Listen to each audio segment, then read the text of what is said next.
This is the Graceful Atheist Podcast. Welcome to the Graceful Atheist Podcast. My name is David, and I am trying to be the Graceful Atheist. Please consider rating and reviewing the podcast on the Apple Podcast Store, rate the podcast on Spotify, and subscribe to the podcast wherever you are listening. Please remember that we have the Deconversion Anonymous Facebook group where people are connecting with one another who are going through deconstruction and deconversion. And we typically have a Tuesday evening discussion of the previous week's podcast. So come and join that, facebook.com/groups/deconversion. Special thanks to Mike T for editing today's episode. On to today's show. My guest today is April Ajoy. April has a very large following on TikTok and Instagram. She began doing satire videos of evangelical culture and her experiences growing up in evangelical culture and went viral almost immediately. April was the real deal. She was the daughter of an evangelist. She traveled around. She sang in many churches with her father. She worked for CBN. She went to very conservative colleges. She's a very interesting story of someone who was deep in the evangelical world and even just a few years ago would have considered herself an evangelical. Since then, she has deconstructed. She is currently the co-host of the Evangelicalish podcast and continues to do satirical videos on TikTok and Instagram.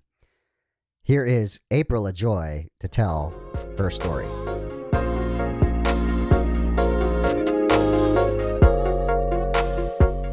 April Ajoy, welcome to the Graceful Atheist Podcast. Hi, thanks for having me. Hey, we want to give credit to Arlene, who is the Deconversion Anonymous community manager, for reaching out to you. Thank you to Arlene for bringing this connection. April, what I've learned about you so far is that you have a pretty large TikTok and Instagram following. You do comedy and satire about growing up evangelical or the evangelical culture of today. You're also the co-host of Evangelicalish. Mm-hmm. And you guys are, would you guys describe yourselves as progressive Christians? Is that what you would say? Yeah, probably. We're all in kind of different places, and Christian is kind of like a cringe word sometimes. Yeah. But yeah, I guess if we were putting us in a camp, progressive Christian would probably fit. You all are working it out, though, yeah? We're working it out. We're on a journey. Yeah. So we will talk more about your work, the latter half, but I want to begin with your story. And we often begin with, what was the faith tradition that you grew up with? Sure.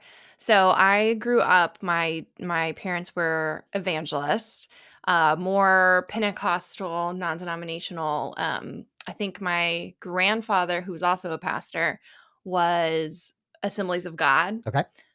So we left Assemblies of God and had non-denominational churches, but pretty close to Assembly of God.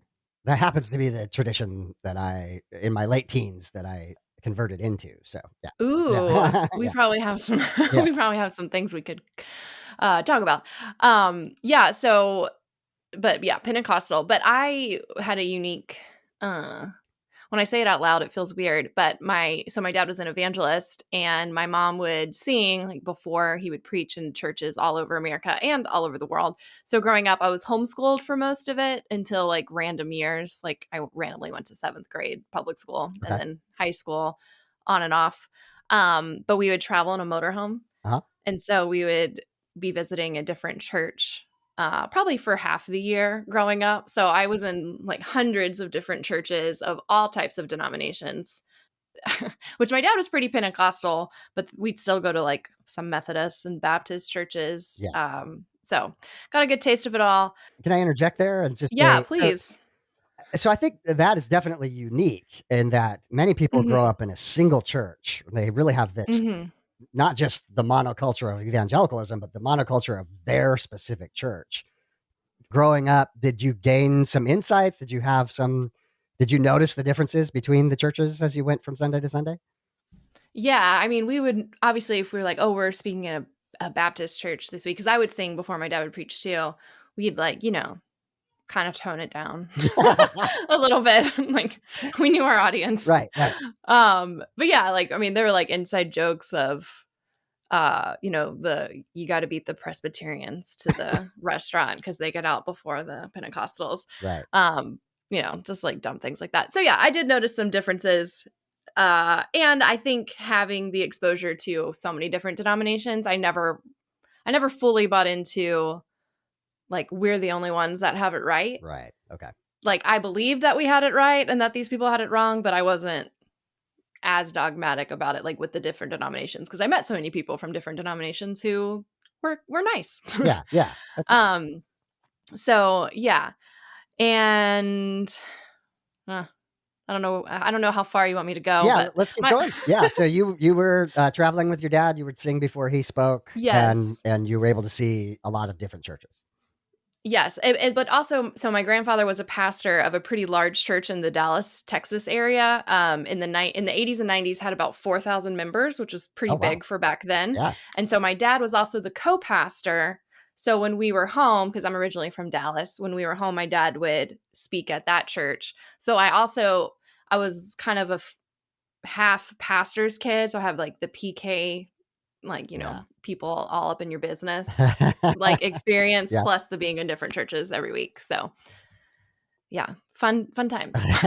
Yeah, I bet. I've had a lot of pastors' kids talk about having to hold the family secrets and how painful. Yes. That is. Yes. And I think I still deal with that some that I'm trying to unlearn, is just like caring way too much of what other people think, because so much of being a pastor's family is not necessarily doing the right thing, but at least appearing like you're doing the right thing. Right.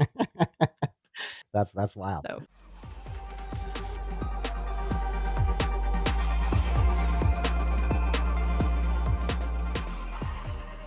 And then how about like when you were in your teen years, were you still like, first of all, let me ask the question, was this something that you believed yourself, or was it something that was just passed on to you by your family?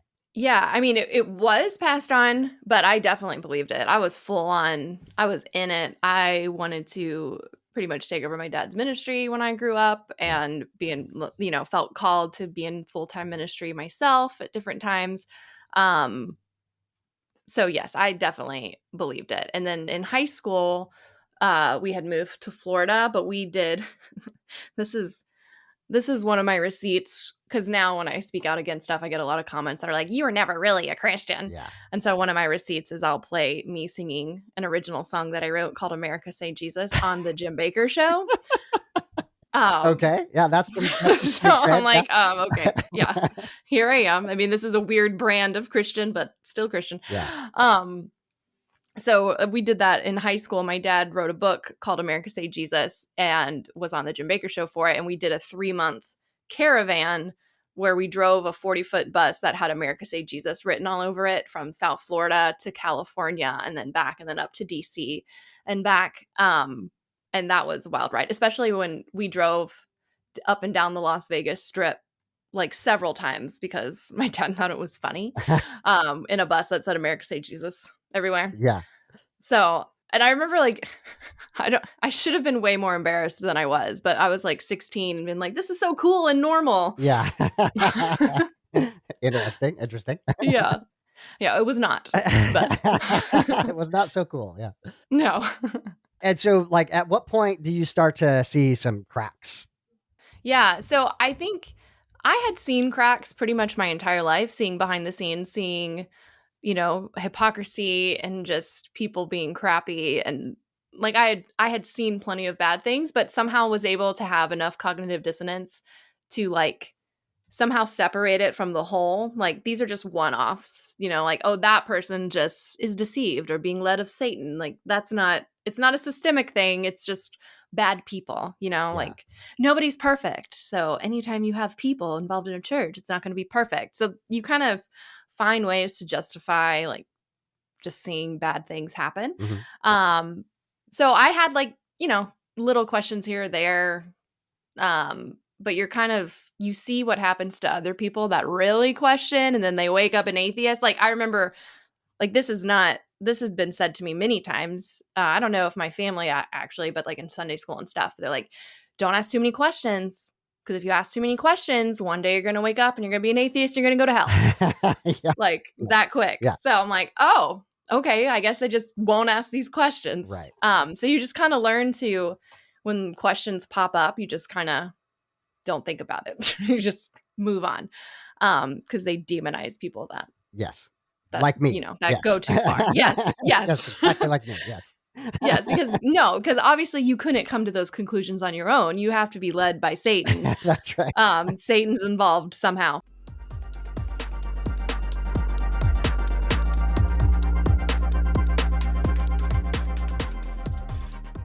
So the probably the biggest thing that opened my eyes was my dad in 2011, so a little over 10 years ago, got cancer. I'm sorry. And when we caught it, it was stage 4.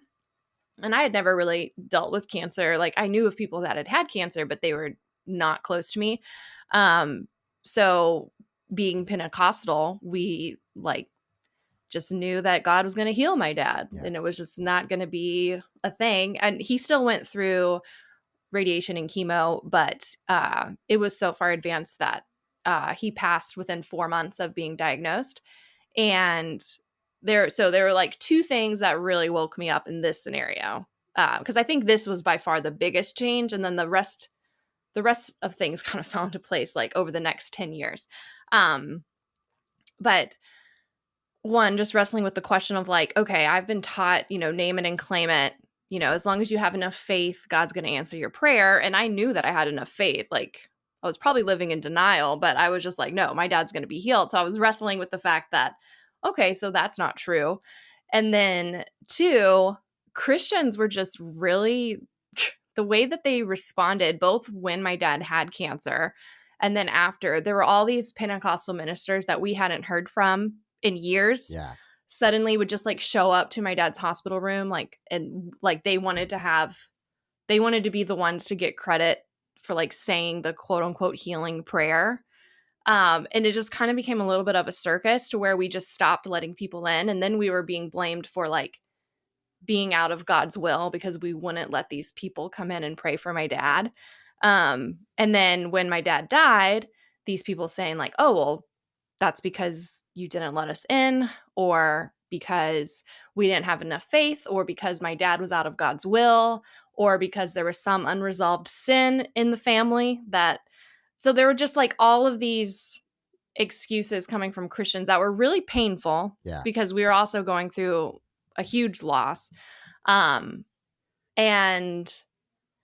I don't know, it was just kind of, I saw a dark side to Christianity that was happening like directly to me and my family. And then people trying to blame me for my dad's death. Oh my goodness. Which I bought in like different ways of like, oh, maybe it was maybe God was using this to wake me up, and, like just like really dark things that are very hard to wrestle with. And so that kind of led to, I immediately started questioning and deconstructing like my more Pentecostal beliefs, but I was still very much diehard Republican, because in my mind, if you were a Christian, you were a Republican. They went hand in hand. So yeah, that was probably the first thing that started the path. So it was like a theological issue around healing that kind of jump started the whole thing. And then 10 years later, and now here I am. I don't want to make this about me at all, but I just to say, I just lost my father-in-law to cancer. Ugh. It was very similar. We found out in November, and we lost him in late January. And of course, I'm not a believer, and I was trying to support my very, very believing family. Mm-hmm. And the observation, kind of as an outsider, is the hollowness of the platitudes. And there is an element of denial, as being in denial. Mm-hmm. And now I'm watching that real grief as they process the loss. Yeah. And anyway, I'm very sorry for your loss. Yeah. Well, thank you. And I'm sorry for your loss. Yes. I know it would be interesting now, like with like what I believe now, going through like great, not that no one wants to go through loss, but just seeing how I would process it. Because another thing I noticed too, I don't know if you've seen this, but there's a lot of almost lying to yourself. Like people would be like, very dismissive of our pain and be like, oh, well, he was healed. Like God gave him the ultimate healing Right. because he's in heaven now. And, and I kind of bought onto that too for a while because it was kind of what kept me going. But it was just like, just kind of gaslighting a little It bit. is a little Like, bit. Yeah. Yeah. Yeah. yeah, oh, well, God didn't heal my dad. No, he did. Yeah. Like, that was not the prayer that I asked for.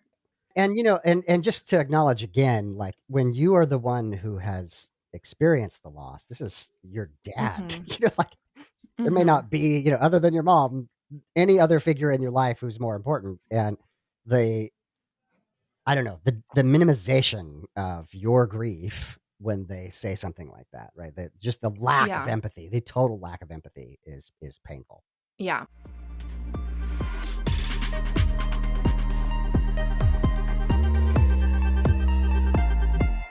So obviously, grief and the way that the Christians handled your grief was leading to a lot of questions. And you kind of Mm-hmm. said there's this 10-year process, but give us a little insight into what that looked like. Like what Yeah. in particular? Sure. So there are obviously other things that had happened. I found myself I probably used to be more of an extrovert and I found myself moving to be more introverted. I was going to Regent University at the time, which is Pat Robertson's school. You were the real And I deal, April. yeah, Yeah. I later worked for Pat Robertson. Was a producer for 700 Club Interactive. Interesting. So Wow. Okay. yes, it's been a journey. Um, but yeah, so I find myself like not really wanting to be around Christians, like not feeling I found myself like not being able to know what parts of myself I could present Yeah. until I figured out what kind of Christian I was dealing with. Interesting. Yeah. Uh, Yeah. Code um switching in the Christian world. yeah, like at Regent, like I had already deconstructed alcohol. So I was drinking, Yeah. like not like getting drunk or like Yeah. anything crazy because I was still a good little Christian. But like I drink wine and stuff like that. And I remember like trying to figure out what other Christians at Regent drink, and being like, hey, yeah, my favorite story of Jesus is when he turned water into wine, right? Just to like gauge. Yeah, exactly. Yeah, and it was alcohol, not grape juice, right? Because there are those that are like, no, it was grape juice. Back Absolutely. then, it wasn't really alcohol. Like, Yeah. okay, we take everything literal except that. Right. So Exactly. Yeah, I remember that in the assemblies. Yeah, for sure. Yeah. yeah. So the next big thing that happened was one of my brothers. I have two brothers who I'm really close to because we're only a year and a half apart. They're twins, and we grew up in the same childhood. Okay. So Yeah. I'm very close to them. Yeah. And one of those brothers came out to me about 6 years ago as gay. Okay. And he knew since he was in middle school, but just had begged God to take it away. Wow. And one of the things that I had been taught growing up was that people choose their sexuality and choose to be gay, and it's Yeah. just the worst thing that you could do, like turned over to reprobate mind. It's an abomination. Yeah. Like my church did not like gay people. um and so and when he told me, he was like just sobbing because I was the first person he had told, and he was 26 at the Wow. time and had Yeah. kept that secret for that long. Um and so I like immediately changed. Like I had kind of already been questioning that, but I never had a personal reason to really dive into why I believed what I believed. Right. And so, my brother coming out to me because I knew him, and it wasn't some fictitious, nameless group of people that you hear about from the sermon. It was my brother You love that person. Yeah. You know their right. I love humanity. that person. Yeah. So I was like, okay, it's definitely not a choice. I believe you. And he had originally, because he's still a Christian too, had this. He originally came out saying he wanted to be celibate because he still believed it was a sin, and but that like couldn't change. And I was still there, and I was like, okay, yeah. And probably at the time it was easier to swallow because he said he wanted to be celibate, because I still just having that ingrained in you and indoctrinated into you that is sinful and that Mm. it will send you to hell. Like it took some time to unlearn all of that Sure. theology. But yeah, so that was 6 years ago. And then I do remember though, and this was before my brother came out. I was working at CBN, like I mentioned earlier, and I was in a cubicle, and it was the day that Supreme Court ruled in favor of gay marriage. Okay. So I'm sitting in my cubicle at CBN, and ding, the little breaking news goes off, like it's like Supreme Court rules, whatever. And you see on video all celebrations happening all over the country, right? Yeah. But in that room, you would have thought someone like blew up our studio. Like the lady next to me was like, I kid you not. He goes, ding, Supreme Court rules favor gay marriage. And she goes, oh, Lord, Jesus, come quick. Evil gays are taking over. And people just thought, like, even then, and I had not even deconstructed, but I was like, you people are crazy. Like, this is not, y'all need to calm down. This seems like a huge overreaction. I've always been fascinated by this concept of the gay agenda, where it's like, here's a disenfranchised group of people who have no power. Society has, repressed them, and, somehow they are taking over the world in some way or another. So it's ridiculous. Oh yeah, there's so many boogeyman's. Yeah. That's what I've realized too, looking back too. It's just they say they're against cancel culture, but they are the ones that cancel all of the things. Yeah. Like it's we were always in a fight, some kind of fight against some kind of culture war that we pretty much were making up in our heads. Right.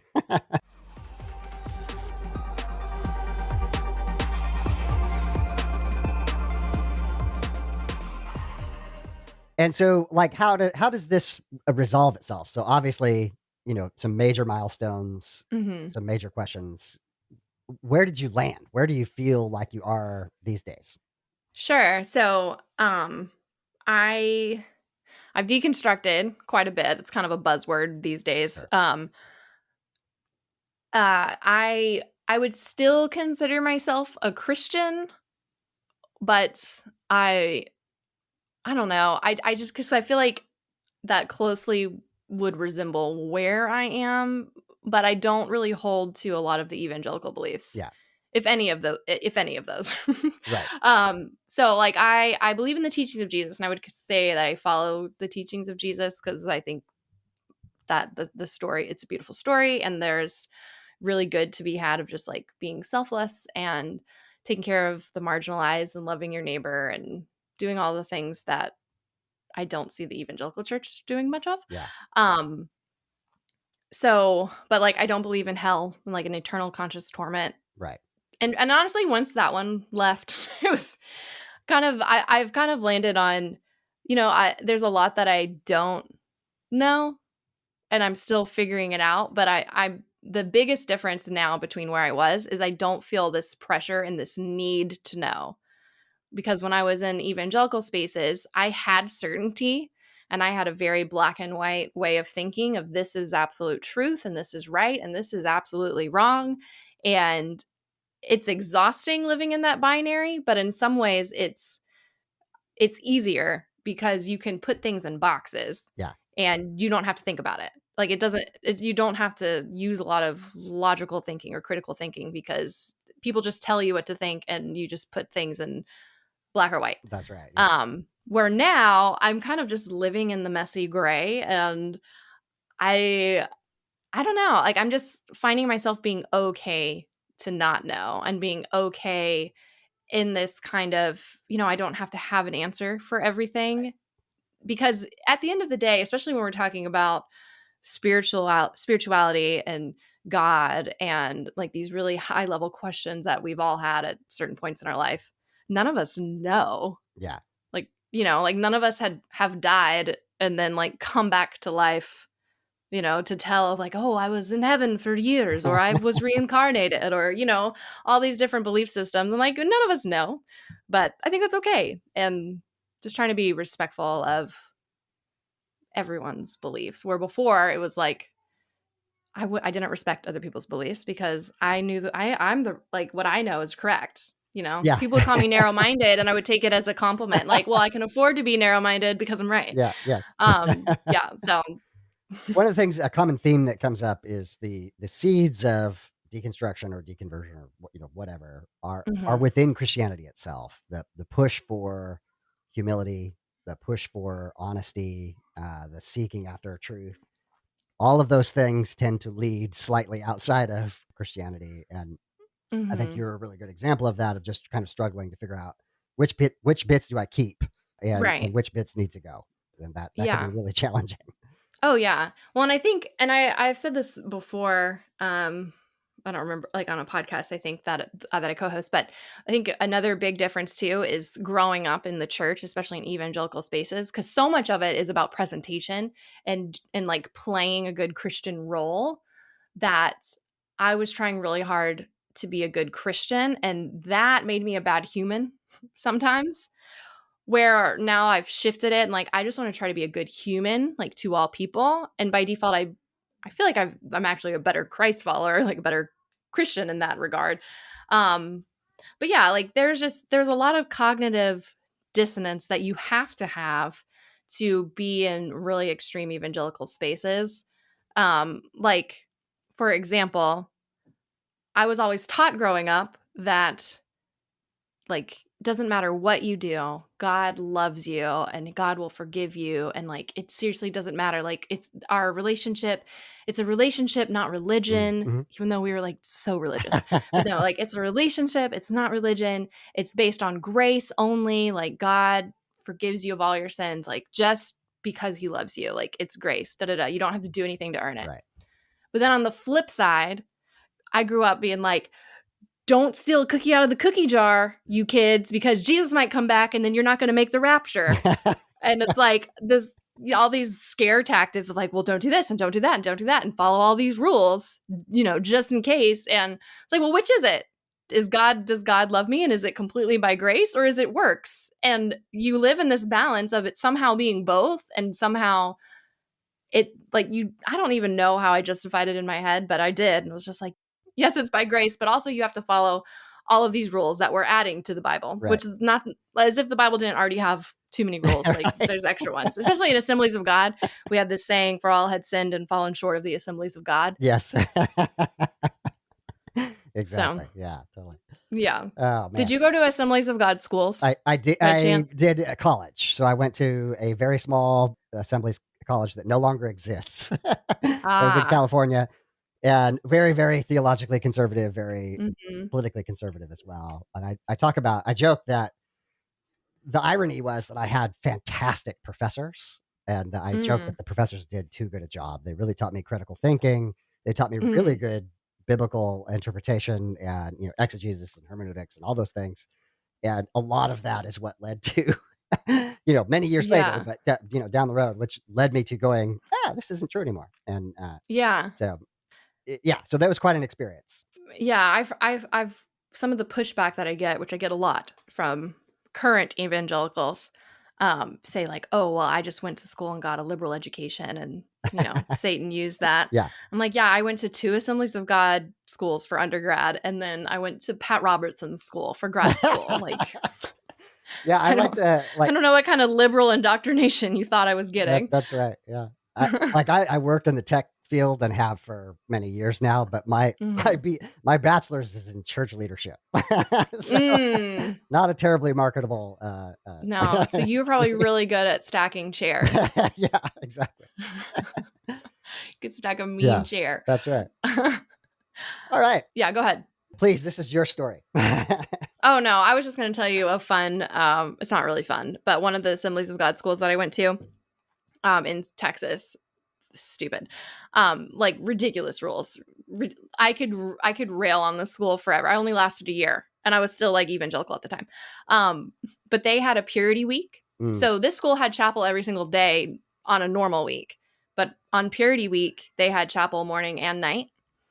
And it was mandatory that you had to go to all of them. And at the very end, they gave an altar call, for everyone to come forward to pledge their purity in front of mm, God and in front of all of your student body. And they gave out these cards that you would vow to save yourself for marriage, and you would check whether you were a virgin or a secondary Oh virgin. my goodness. That's so It was terrible. so cringy. But all of us went forward because they also would they would take note of who wouldn't go forward, wow. because that's who then you would have to keep an eye on to potentially kick out, if they were being devious. Oh man. So Yeah, the last thing on the college front is that it was simultaneously, the time period where you're becoming an adult, and it was infantilizing because it was, mhm. we're going to wrap you in this bubble, and if you break any of these rules, you're out of here. And Yeah. so I have very bittersweet memories of of college time. Yeah.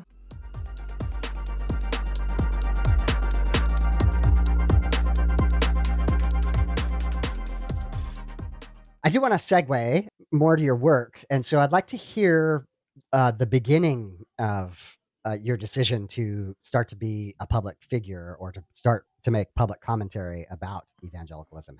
How did that come about? And let's Sure. talk about some of the work that you do. Sure. So back in 2016, when Donald Trump began to run, and at that point, I would have still called myself an evangelical and a Republican in 2016. Okay.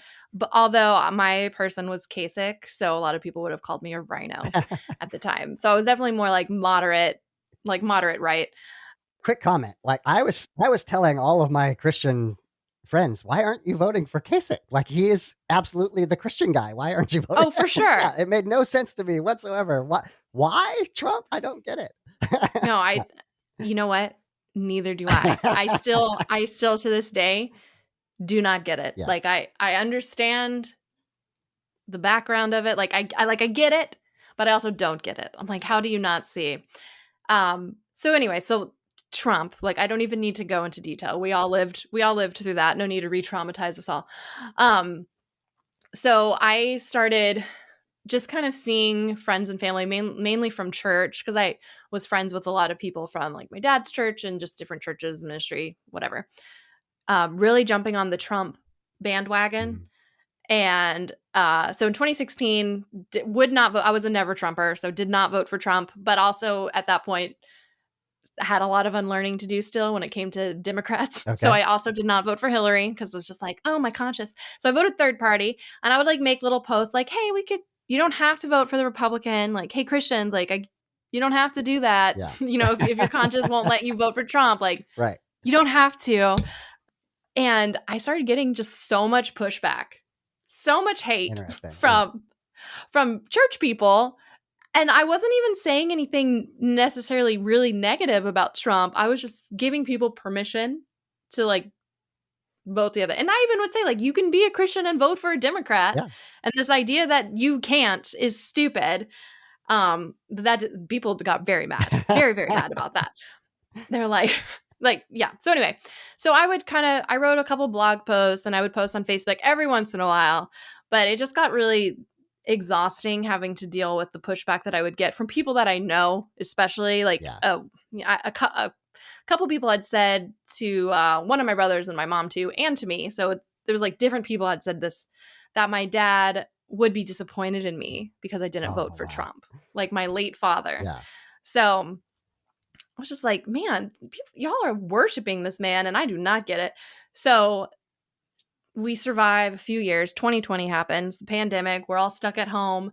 I hear about this TikTok app. The kids are talking about it. I'm like, what is that? A teen dancing app? I don't know. But it's a pandemic and I'm stuck at home with my 2 little kids and my partner. So I download TikTok, and just because I was bored, and I started making some mom videos. And then one day, and it was May 2020, I made one video that basically the message was, if you're a Christian and you don't like Trump, you get kicked out of the club. Yeah. And it went really viral and got like almost 1 million views at the end. So, but I was surprised because most of the people that I was getting comments from, like, yeah, I got some hate. But the majority of the comments were like, oh my gosh, me too. I thought I was the only one. And so I found like thousands of Christians who didn't like Trump, but had never vocalized it because they were scared of, of all the pushback I was getting of being ousted and just the hate that you get from going against the grain. And so it just kind of became a thing. I was like, oh, there's like a need here. So I started making more political slash Christian content and kind of really accelerated my deconstruction. Just kind of, I was like, okay, I'm going to take this year because I was home. Um, just had extra time on my hands. Like, Mhm. and I'm really going to look at a lot of other like topics that I've never thought about, Right. like hell and the rapture and racism, which was a huge one, especially because like George Floyd. And locally, we had some Black Lives Matter protests that I went to a lot of them, and that seeing some of the like worship leaders and pastors that showed up to counter protest us. And our protest was just to move a Confederate statue to our local museum. So not even destroy it. Like we Yeah. wanted to move it to a museum. And the people thought we were Marxists trying to take over this town. It was ridiculous. But one time one of the local Baptist pastors showed up with his big old Bible and was preaching at us at the Black Lives Matter side. And one of the things that he said in his sermon was that we needed to repent because the color of sin is black. Oh dear.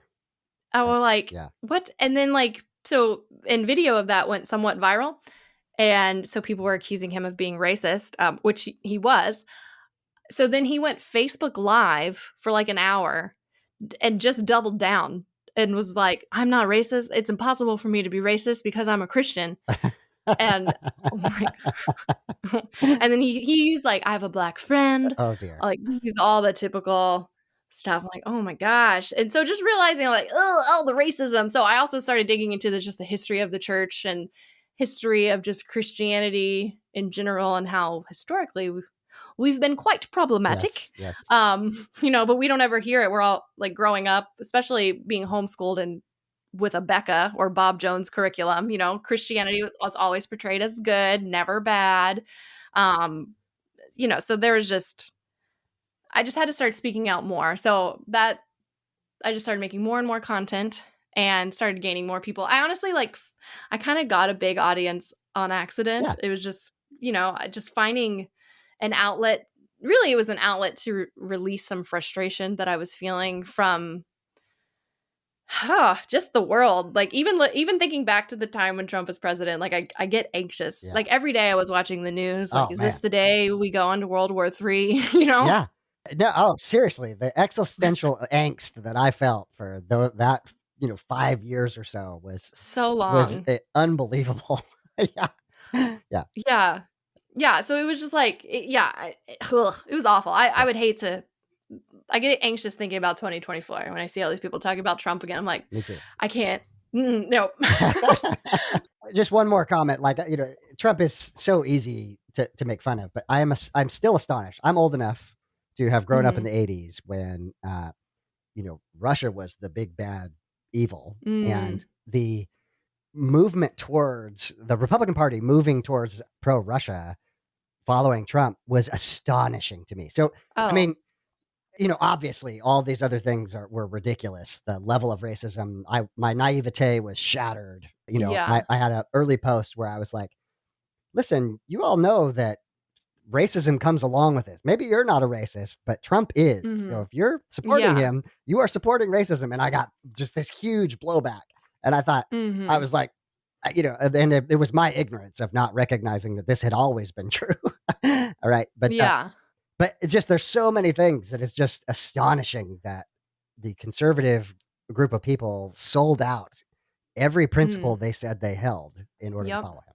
So, sorry, Yeah. you got me on my Yeah. No, soapbox. So well, I do think that was my biggest, like I honestly probably would have considered myself an evangelical until about a year ago. okay, Because I was just like holding on. Because I think too, when my whole life was that, and up until like we'd moved recently during Trump, and I had always worked as either a worship leader at a church, like any church that I was a part of, I was a leader in at some point, and I had resigned my most recent worship leader um, position like right before the pandemic, and so we were still going to church weekly until the pandemic forced us not to, and we still streamed it, So, and I do think there was something of these people that I had respected and thought were voices for God, and that meant it when they said love your neighbor, and the things that I believed and listened to. And even though I was problematic and very Republican, and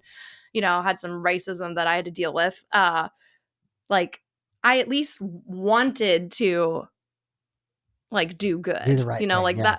that, do the right thing. Yeah. And then seeing all these people somehow justify doing terrible things. You mentioned how supporting Trump is like supporting racism. I had made the comment, I think it was after that one debate where he was debating Biden and he told the Proud Boys to stand by, or whatever he said. Right. And I was like, God, can we stop supporting this man now? Like, he couldn't clear, like, that's a softball answer. Yes. That's an easy answer, and he didn't do it. And then I got so much pushback of people being like, Donald Trump's the least racist person. Like, name one thing racist he's ever done. No. And I was like, easy. And then I literally named 10 things. Sure. Because I was like, I'm going to own camera. this answer. Yeah. I named 10 things with sources of this. And to see them somehow justify those things not being racist. Or then they're like, well, Biden's worse. I'm like, oh my gosh, I cannot handle these people anymore. I'm an ex-evangelical. I want no part of this group. Yeah, like, that's funny. Yeah. It's awful.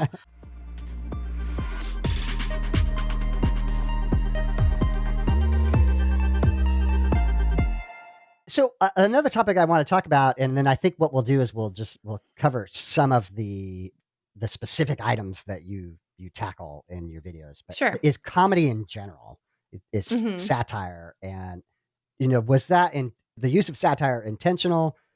Do you see that? How does it actually change people's minds? That kind of that kind of thing. Let's talk about comedy as the medium. Yeah. So I've always considered myself just, I don't know, a funny-ish person. I like comedy. Yeah. Humor is just how I cope with trauma in general. Like I can laugh about dark things, and most people would be like, ooh. I'm like, oh, I'm just dealing with trauma. Yeah. So that was part of it. But it wasn't necessarily intentional, but I just kind of realized there's enough people who are vocal about the evangelical church, like in a serious, really, intellectual way. Yeah.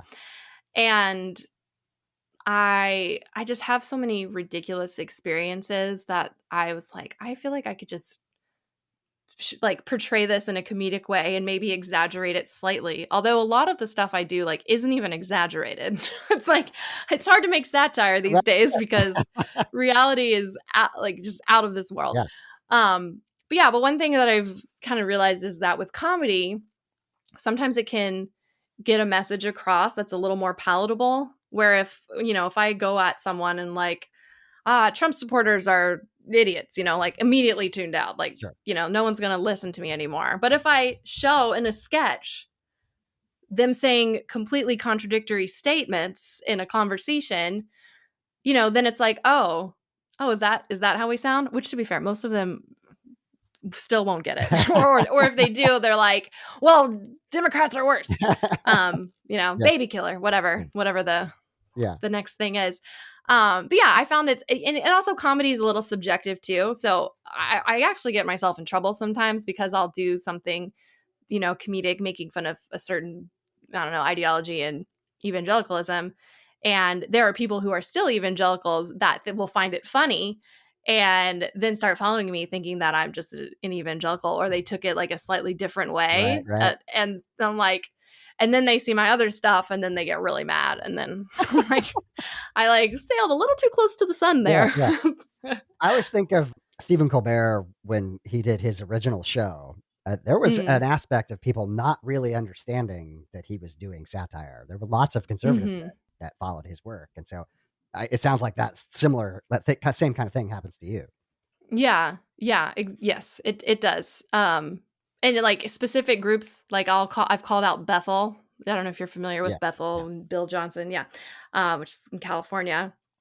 I've had issues with Bethel even before I fully deconstructed. But anyway, I made a video where I specifically called out all the weird things that Bethel has done.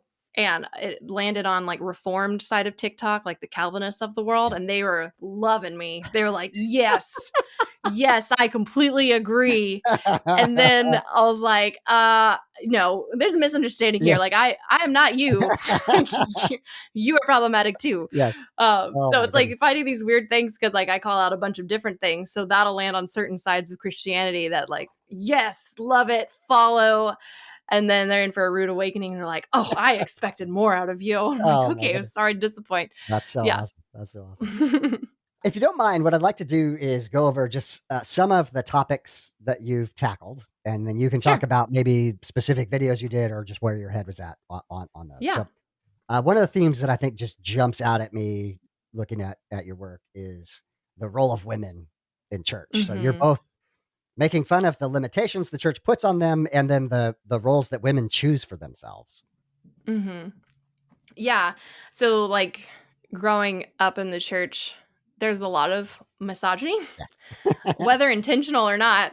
I mean, I didn't even grow up in a complementarian church, which is, you know, the belief that there are very specific gender roles, that men must always be the heads and women are beneath them and must serve them and submit to their husbands, blah, blah. Although that existed around where I was. But and besides just gender roles, putting the pressure on the woman for how she dresses. Like I found a picture of me recently from when I was like 19 and I was at church and it was 100 degrees in Texas and I was outside in a sweater. Yeah. I had a sweater over my and it was just it was a sleeveless dress because it was 100 degrees, but I had a freaking sweater over it because exposed shoulders, you know, I didn't want a man to stumble from looking at my shoulders because somehow that's my problem. Right. You know, so and which that's a very prevalent problem still today is, you know, I mean, I don't know if you saw the Brian Suave tweet that was going viral last week where he was putting the pressure on the woman. He was saying that women should never post anything about their body. Oh, that's right. And yes. And his examples that he gave were having a newborn and to show a weight loss journey. Oh man. I'm like the idea and I remember too getting weird looks at church when I would nurse my child, like when I had a baby, even though I was covered. Yeah. It's like, oh, a man's going to think of your breast because you're nursing a child. And I'm like, okay, I have breasts. I'm a woman. Like, how is that my fault? I'm feeding my child. So yeah, and it's just super toxic. And it's something, and purity culture specifically is probably something that has been the hardest to unlearn for me, because even today, and I'm in my 30s, like if I wear something that just reveals too much, like a crop top or and reveal too much. That's like old way of saying, you know, that's just like shows some skin like, at all. Yes. Yeah. Like I get like self-conscious. Like initially I'm like, oh shoot, I probably I get anxious about it. So I'm getting better because I want to wear what I want to wear, but it's still so ingrained that my initial reaction is like, oh shoot, I can't show that. Like that's too much.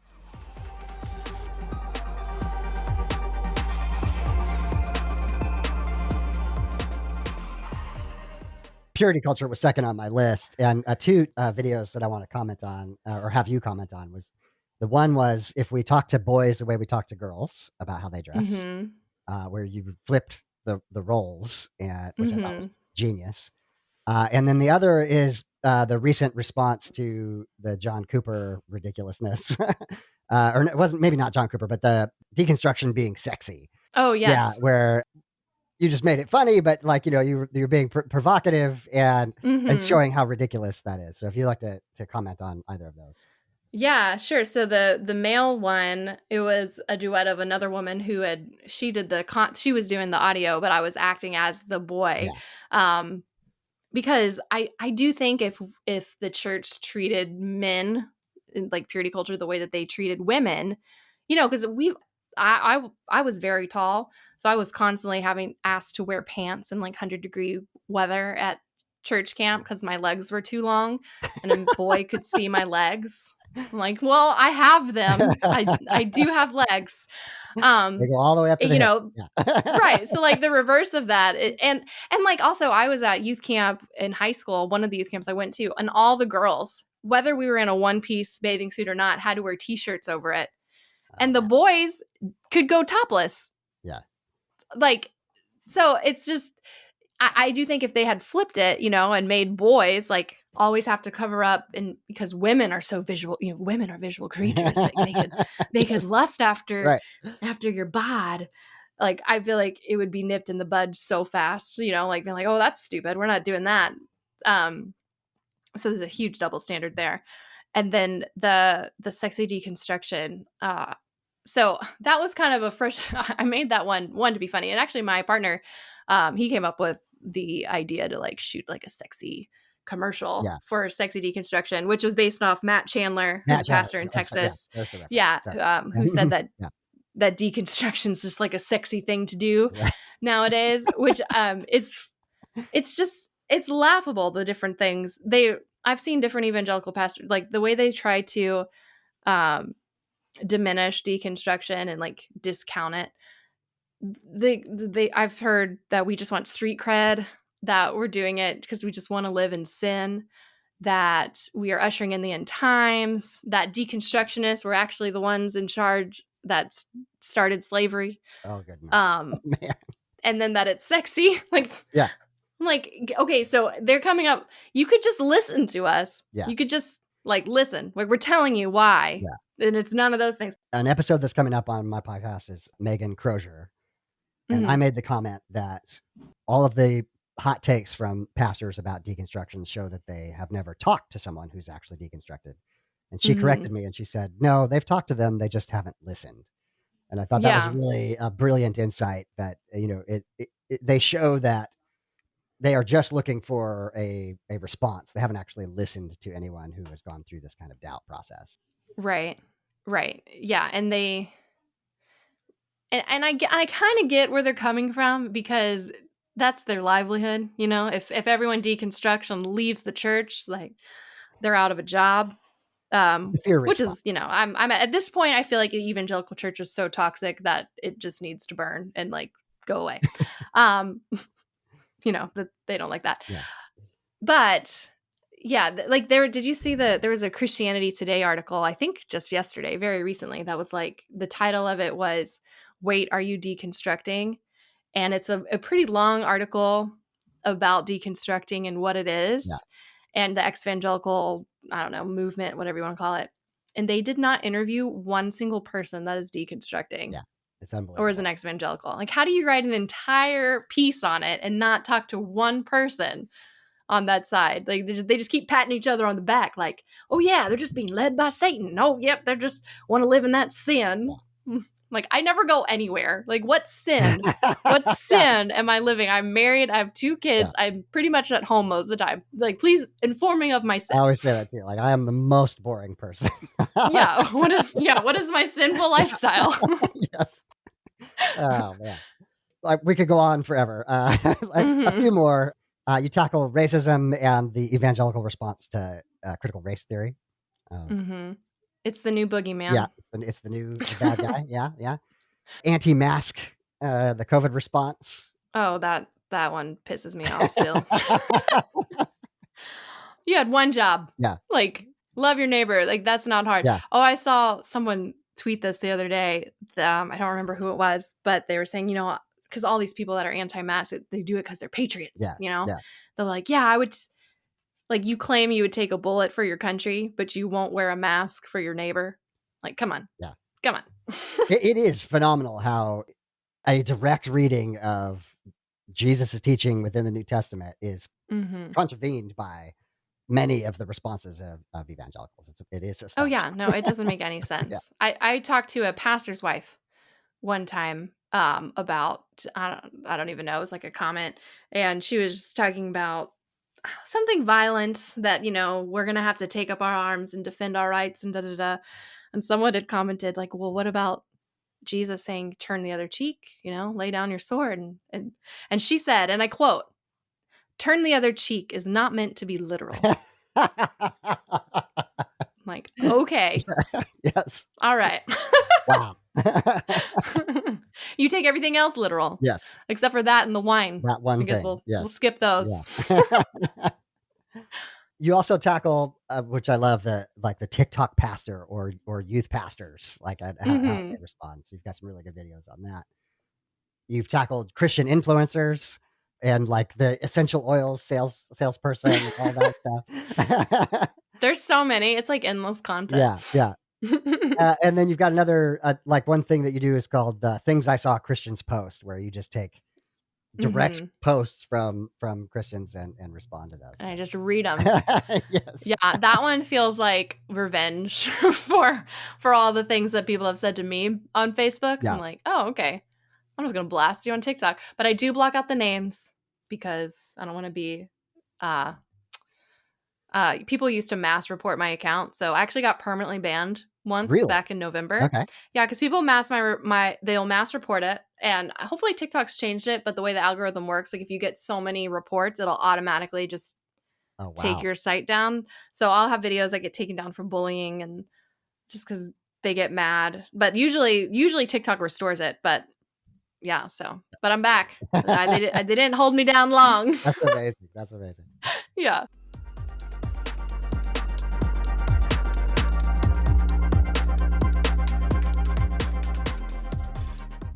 So let's take a few minutes to talk about Evangelicalish.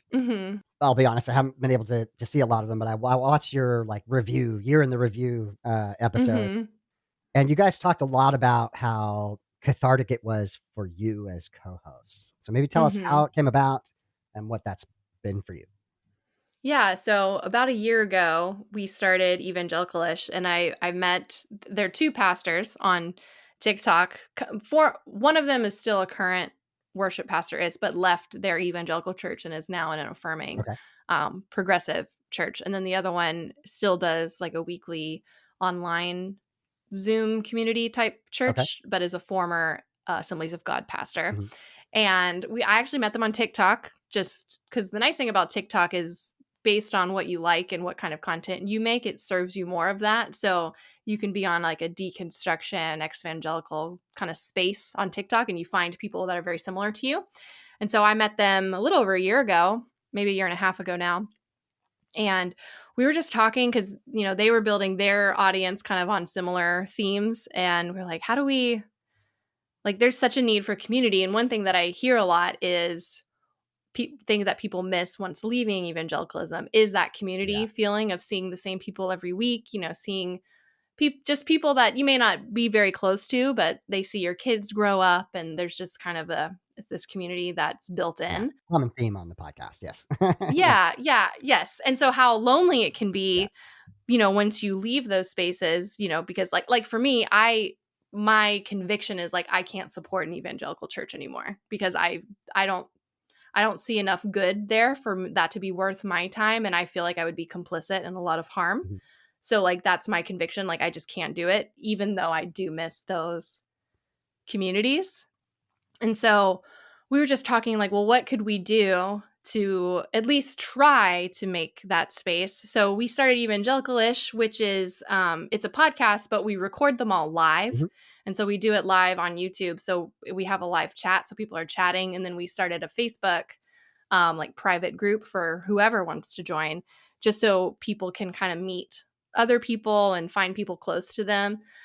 So we've kind of been able to build somewhat of a community. I wouldn't say it matches in person, but it's still a pandemic. So not that we'd be doing that anyway. I've been living in that tension too of trying to facilitate community, but okay, but still we need to do it online right now because it's not as good for sure, but it's better than nothing. So. Yeah. But I think there's just been something really healing in sharing stories with each other and hearing other people's stories. And people in our group, they'll share kind of their deconstruction story and where they are. And it's built this community, not based on judgment, because I feel like I had been in similar spaces in the church when I had questions. But when you bring genuine questions to small groups in church, it's so easily given a Christianese answer, oh, well, God just works in mysterious ways, or, well, you just need to believe a little bit harder, it's blind faith. You got to have that blind faith. And we're in this group of people just be I don't know. I don't have an answer to that, but you're not alone. Yeah. And I think just the you're not alone piece has been just really nice and healing in some ways. And just seeing other people who have been deeply hurt. And that's why people like Matt Chandler saying that deconstruction is sexy is so laughable, because we're talking about really existential crisis for a lot of people, like questioning everything I've ever believed in my entire life, losing that community. Like, really, it's really hard. And and I think that's another reason why I do why I make my page about it humorous, is because I don't know if you saw the Stephen Colbert clip that was going around where he was talking about why he does comedy, that it like takes power away from the sadness if you can laugh about it. And I was like, that's really profound, because I do feel like that's kind of where I come from. Like, yeah, this stuff is really harmful and it's done a lot of damage, but it was also really weird as crap, and we should be able to laugh about it a little bit because it's so ridiculous. And so I think it also just brings, like, laughter is good medicine in general. So just being able to laugh about just some of the ridiculous stuff, which is getting harder to laugh about because reality is blurring with satire these days. But yeah. Well, I love your work. You've made a fan of me. I want to give you an opportunity to tell people how they can find your work. Where do they need to look? Sure. So you can find me on TikTok or on Instagram at April Ajoy. That's April spelled the normal way, and then Ajoy, Ajoy. And then I'm on Twitter at April Ajoy R, because April Ajoy was taken, and I'm not salty about it at all. That's awesome. We'll also make sure that there are links in the show notes for that. But yeah. And if you want to listen to my podcast I co-host, it's called Evangelicalish. Excellent. All right. Thank you, April, for being on the podcast. Yeah, thank you so much for having me.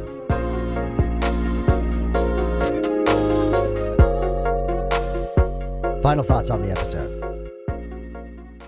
Well, I absolutely love April's approach and her comedic take. I think satire is an incredible tool for communicating truth. It gets past people's defenses and allows them to see the ridiculousness without their defenses being up. My apologies for being a little giggly throughout this entire episode. I love comedians. Comedians are my favorite guests to have, and April is just absolutely amazing. I think that April's story is important because she was so deeply involved in the evangelical world. Having gone to high-profile evangelical colleges, both in undergraduate and graduate school, having traveled around with her evangelist father and sang, having been on the Jim Bakker show, having worked for CBN, she was all in. She was 100% in. Even calling herself an evangelical up to around 2016 or so.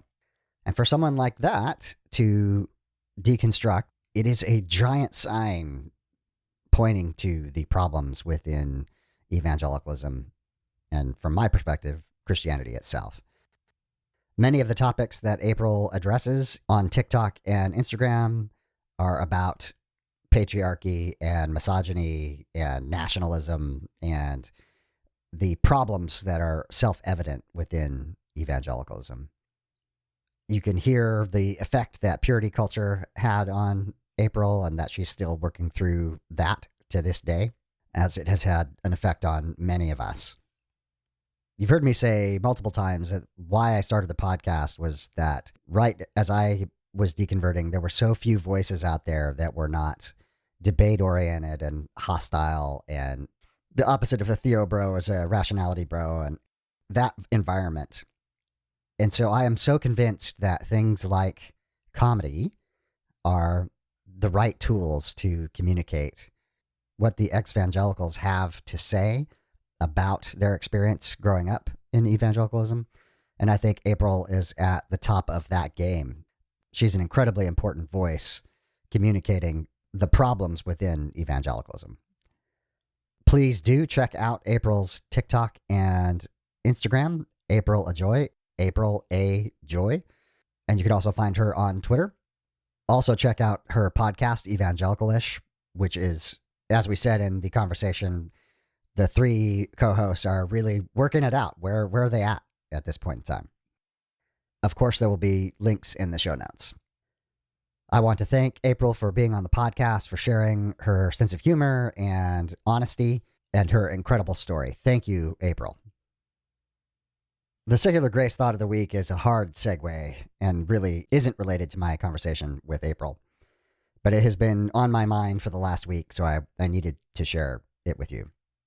And this is the idea of epistemic vigilance, which sounds like a big word, but it just means being very careful and intentional about how we know what we know. And there are three areas where that's incredibly important. The obvious one is the topic of the podcast, which is we have been told that a transcendent supernatural world exists with a theistic personal God who is in control of everything. And is that true? And how do we know if that is or is not true? What's the process we go through to determine whether that is the case or not?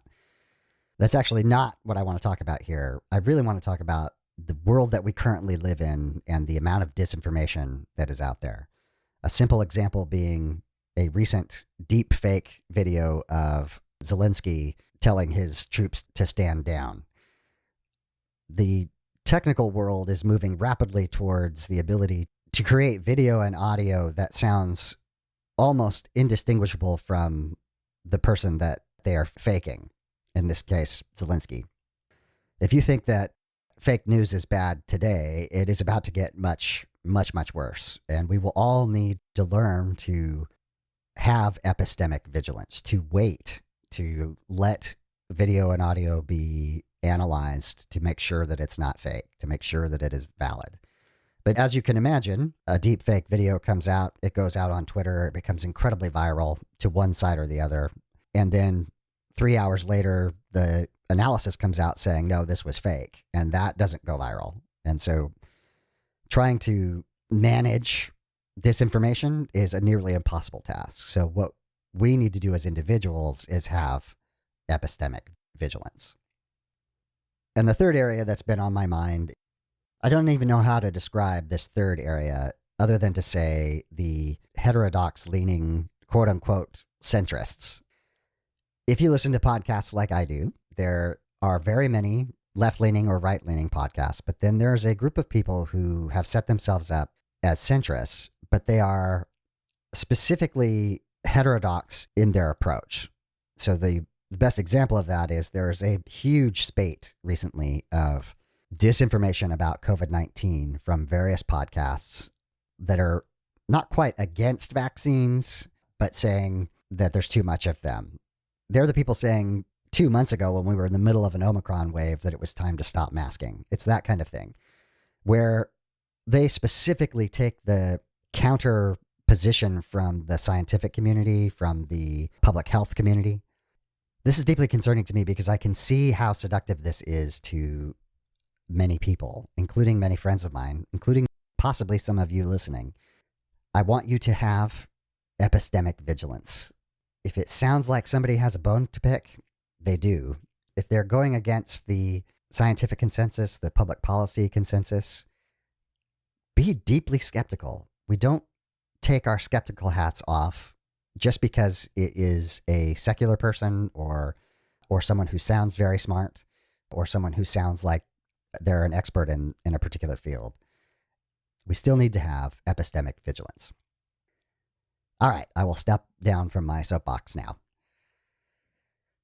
Next up, we have Bethany from our community. Bethany is incredibly bright. She's incredibly interesting, and I can't wait to share her story with you. And the week after that, we have Luke Jensen from Recovering Evangelicals.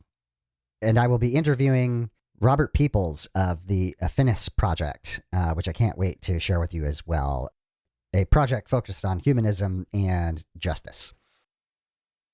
Until then, my name is David, and I am trying to be the graceful atheist. Join me and be graceful human beings. Time for the footnotes. The beat is called Waves from Mackay Beats. Links will be in the show notes.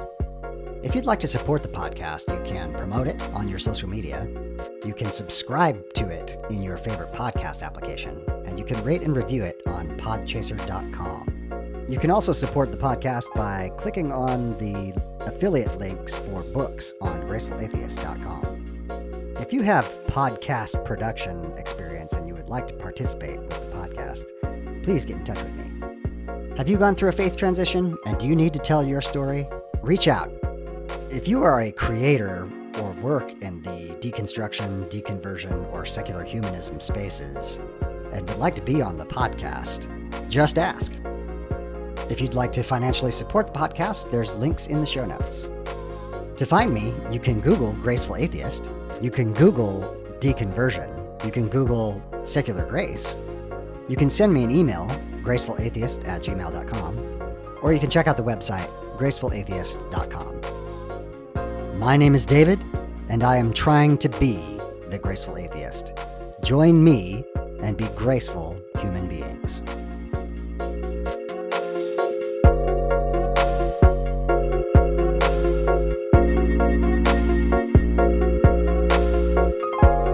This has been the Graceful Atheist Podcast.